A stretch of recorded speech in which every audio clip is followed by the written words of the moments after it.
వైసీపీలో కొత్త అభ్యర్థులు వస్తున్నారు. జనవరి 2న విడుదలవుతోంది లిస్ట్. ఉండే వాళ్ళెవరు, తప్పుకునే వాళ్ళెవరనే క్లారిటీ వైసీపీ నేతలకు వచ్చేసినా 2వ తేదీన అఫీషియల్ లిస్ట్ వస్తుందేమో, ఆ లిస్టులో పేరుండొచ్చేమో అన్న ఆశతో ఎదురుచూపులు చూస్తున్నారు. మరోవైపు అసంతృప్తులు కూడా అదే స్థాయిలో పెరుగుతున్నారు. అధిష్టానానికి వ్యతిరేకంగా మాట్లాడటమే కాదు, పక్క చూపులు కూడా మొదలైపోయాయి. సో ఏం చేయబోతున్నారు సీఎం జగన్?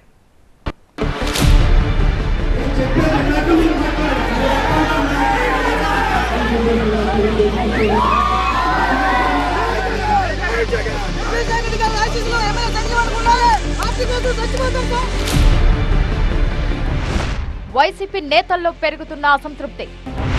పార్టీ మారేందుకు సిద్ధంగా లీడర్లు, అయినా నో కాంప్రమైజ్ అంటున్న అధినేత. సీఎం జగన్ స్ట్రాటజీ ఏంటసలు? టికెట్ ఇవ్వడానికైనా నిరాకరించడానికైనా ఒకే ఒక ఫార్ములా ఫాలో అవుతున్నారు సీఎం జగన్. ప్రజల్లో ఆదరణ ఉంటే సరి, లేదంటే మార్చక తప్పదంటూ ఎలాంటి మొహమాటం లేకుండా చెప్పేస్తున్నారు. సర్వేల ఆధారంగా పనితీరు బాగోలేని వారిని పక్కన పెట్టే పనిలో ఉన్నారు అధికార పార్టీ బాస్. ఇప్పటికే 11 మంది సమన్వయకర్తలను మారుస్తూ వైసీపీ ప్రకటన చేసింది. మరో 50 మంది సిట్టింగ్లను మార్చేందుకు కసరత్తు చేస్తున్నారు. ఇది తుది దశకు వచ్చేసింది. నేడో రేపో రిలీజ్ అవుతుందనుకున్న వారికి జనవరి 2 అంటూ ఓ డేట్ అనౌన్స్ చేసేశారు. ఈలోపు పార్టీ నేతల్లో అసంతృప్తి పెరగకుండా సీట్లు మారుస్తున్న వారిని, సీటు కోల్పోతున్న వారిని తాడేపల్లి కార్యాలయానికి పిలిపించి మాట్లాడుతున్నారు సీఎం జగన్. తాను చేయించిన సర్వేల నివేదికలను ఎమ్మెల్యేల ముందుంచుతున్నారు. చాలా మంది ఎమ్మెల్యేలు సీఎం నిర్ణయమే తమ నిర్ణయమని బయటికి వచ్చాక చెబుతున్నారు. అయితే అక్కడక్కడ అసమ్మతి మాత్రం తప్పడం లేదు. ఈ మధ్య అధికార పార్టీ నుంచి జనసేనలోకి వెళ్లారు ఎమ్మెల్సీ వంశీకృష్ణ యాదవ్. మొదట్లో వైసీపీపై ఎలాంటి కామెంట్స్ చేయకపోయినా జనసేనలో చేరిన తర్వాత సొంత పార్టీపై తీవ్ర ఆరోపణలు చేశారు. తనకు ఎమ్మెల్యే టికెట్ ఇవ్వకుండా మోసం చేశారని, ఆర్థికంగా కూడా తీవ్రంగా నష్టపోయారని చెప్పుకొచ్చారు. అయితే అధికార పార్టీలో ఉంటూ ఇంకా పదవీకాలం ఉన్నప్పటికీ వంశీకృష్ణ జనసేనలో చేరడం రాజకీయంగా చర్చనీయాంశంగా మారింది. నైట్ 10 గంటలకి సీఎం గారిని కలమన్నారు. అలాగే వచ్చాను. నేను నా వైపు ఇద్దరం వచ్చాం. అపాయింట్మెంట్ ఇవ్వకుండా, కనీసం కలవకుండా ఒక రిక్వెస్ట్ చేసుకుందామని వస్తే అంత అన్యాయం చేయొచ్చా? 3 సార్లు లోపలికి బయటికి బయటికి తిరిగి నన్ను అక్కడ కూర్చొని పెట్టి ఆయన కలవడం ఇష్టం లేదు, నన్ను చూసుకోమన్నాడు అని పెద్ద సారెడ్డి గారు చెప్తే కన్నీరు పెట్టుకొని మేమిద్దరం వచ్చాం. ఆ రోజే సగం చచ్చిపోయాం. మీ మీద మాకు దేశం లేదు, ఎంత అభిమానం. ఎవరికైనా చెప్తే ఎవరెవరని కనీసం కార్యకర్తలు కానీ, నా ఇంట్లో మా వైఫ్కి కానీ, మా అన్నదమ్ములు కూడా చెప్పకుండా నేను వెళ్ళి జాయిన్ అయ్యాను. దానికి కారణం మనసు చంపుకొని. ఇక ఉమ్మడి తూర్పుగోదావరి జిల్లాలో కొన్ని సీట్ల మార్పుపై ఇప్పటికే అధిష్టానం సంకేతాలు ఇచ్చేసింది. ఎవరెవరికి ఎక్కడెక్కడ మార్పు చేస్తోంది స్వయంగా సిట్టింగ్ ఎమ్మెల్యేలకు అధిష్టానం పెద్దలు వివరించారు.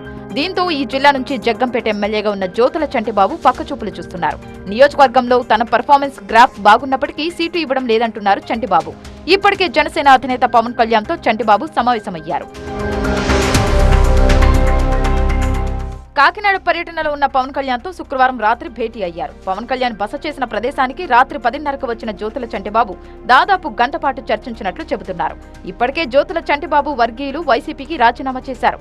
అయితే పవన్ కళ్యాణ్ పిలిస్తేనే వెళ్లి కలిశానని జ్యోతుల చంటిబాబు వివరణ ఇచ్చుకున్నారు. జిల్లా రాజకీయాల గురించి తనను అడిగి తెలుసుకున్నారని చెప్పారు.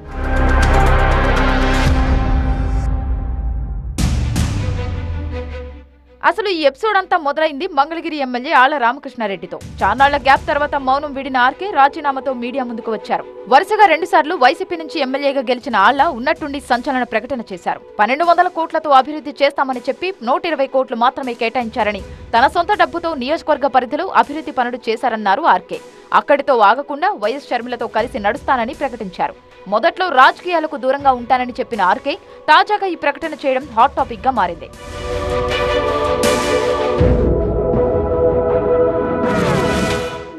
రాజశేఖర రెడ్డి గారి భక్తుడిగా నేను ఇంకో పార్టీకి అయితే వెళ్ళే ప్రశ్నే లేదు. రాజశేఖర రెడ్డి గారి అబ్బాయి కోసం పనిచేశాను. నేను ఒకవేళ షర్మిలమ్మ గారు ఇంకా నిర్ణయం తీసుకోలేదు, ఆమె కనుక నిర్ణయం తీసుకొని ఏ పార్టీలోకి వెళితే ఖచ్చితంగా నేను షర్మిలమ్మ వెంటే నడుస్తాననేది మాత్రం ఖచ్చితంగా చెప్పుకోవచ్చు. మరోవైపు ఒంగోలు అసెంబ్లీ సీటు విషయంలో బాలినేని 3 సార్లు తాడేపల్లి వచ్చి చర్చించారు. ఇదే జిల్లాకు చెందిన గిద్దలూరు ఎమ్మెల్యే అన్నా రాంబాబు కూడా వచ్చే ఎన్నికల్లో పోటీ చేయనని ప్రకటించారు. తనను ఎంపీ మాగుంట శ్రీనివాసులరెడ్డి ఇబ్బంది పెడుతున్నారని, వచ్చే ఎన్నికల్లో మాగుంట ఓటమి కోసం ప్రచారం చేస్తానని చెప్పుకొచ్చారు. మైలవరం ఎమ్మెల్యే వసంత కృష్ణప్రసాద్ కూడా తీవ్ర అసంతృప్తితో ఉన్నారు. తన పోటీపై ఇంకా స్పష్టత ఇవ్వలేదు. మరోవైపు పెనంలూరు ఎమ్మెల్యే పార్థసారథి బహిరంగంగానే సీఎం జగన్ పై తన అసంతృప్తిని వెళ్లగక్కారు. దురదృష్టవశాత్తు సీఎం జగన్ తనను గుర్తించలేదని కీలక వ్యాఖ్యలు చేశారు. దురదృష్టవశాత్తు మన ప్రియతమ నాయకుడు జగన్మోహన్ రెడ్డి గారు నన్ను గుర్తించకపోయినప్పటికీ కూడా ఈ నియోజకవర్గ ప్రజలు నన్ను గుండెల్లో పెట్టుకొని ఎటువంటి అవమానాలు ఎదురైనా కూడా నన్ను కాపాడుతూ వస్తున్నారని చెప్పేసి, నా వెనకాల అండగా ఉంటున్నారని చెప్పేసి, వాళ్ళకి ఎప్పటికైనా సరే ఎమ్మెల్యేగా కాదు సేవకుడుగా ఉంటానని చెప్పేసి మనవి చేస్తూ, ఇక విజయవాడ సెంట్రల్ ఎమ్మెల్యే మల్లాది విష్ణు కూడా తనకి సీటు వచ్చేలా ఒత్తిడి తేవాలని కార్పొరేటర్లతో సమావేశం ఏర్పాటు చేశారు. కేవలం ఇవే కాదు, కొన్ని నియోజకవర్గాల్లో సిట్టింగ్ ఎమ్మెల్యేల అనుచరులు ఆందోళనలకు దిగారు.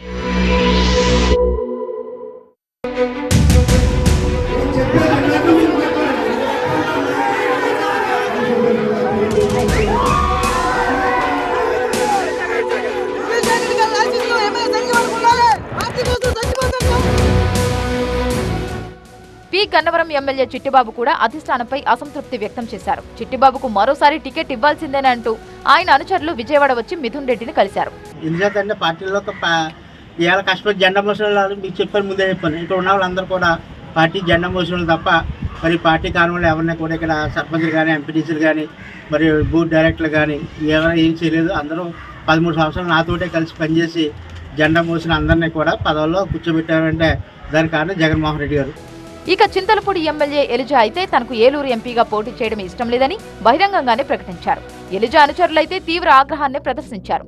తాడేపల్లికి వచ్చి మరీ జిల్లా రీజనల్ కోఆర్డినేటర్ మిథున్ రెడ్డిని కలిసే ప్రయత్నం చేశారు. మిథున్ రెడ్డి ముందు ఆందోళనకు దిగారు.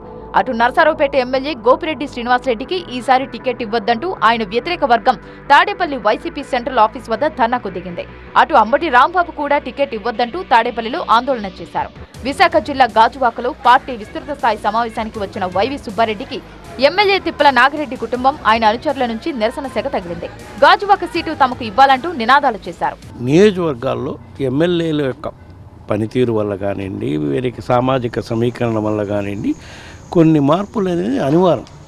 ఎందుకంటే అన్ని స్థానాలు గెలవాలి అంటే ఎక్కడ గెలుపు అవకాశాలు ఉన్నాయి, ఎవరైతే బాగుంటుంది అనేది అధ్యయనం చేసినాకనే ఈ మార్పులు చేర్పులకి ముఖ్యమంత్రి జగన్మోహన్ రెడ్డి గారు పూనుకోవడం జరిగింది. ఈసారి పెనుగొండ నుంచి పోటీ చేస్తున్నారని మంత్రి ఉషశ్రీ చరణ్ ప్రకటించారు. దీంతో శంకర్ నారాయణకి టికెట్ కేటాయించాలంటూ కార్యకర్తలు ఆందోళన చేశారు. ఉషశ్రీ వద్దు శంకర్ నారాయణ ముద్దు అంటూ ప్లకార్డులను ప్రదర్శించారు. మెజార్టీ స్థానాల్లో ఎలాంటి ఇబ్బంది లేకుండా చూసుకుంటున్న అధిష్టానానికి కొన్ని నియోజకవర్గాల విషయంలో మాత్రం వ్యతిరేకత తప్పడం లేదు. అయినా ఇలాంటివి సహజమే అంటున్నారు పార్టీ నేతలు. ఏదేమైనా జగన్ మార్పులు చేర్పులు అసంతృప్తుల వాయిస్ ఇప్పుడిప్పుడే బయటకు వస్తోందని, ఎన్నికల నాటికి దీని ప్రభావం మరింతగా ఉంటుందని విశ్లేషకులు అభిప్రాయపడుతున్నారు.